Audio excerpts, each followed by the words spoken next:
டேய் இல்லடா இல்லடா வண்டி திருப்பா எங்க? டேய் பஸ் ஸ்டாண்ட்ல இறக்கி விடுறா. இருங்க, மெடிக்கல் போயிட்டு வந்துடுறேன். மெடிக்கலா? எப்படி சீக்கிரம் வரையா நிக்கிறேன்.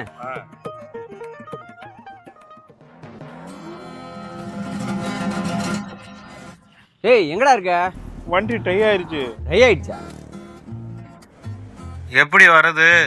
வண்டியை தூக்கி தலையில வச்சுட்டு வா. டேய் மாப்பிள்ள டேய்.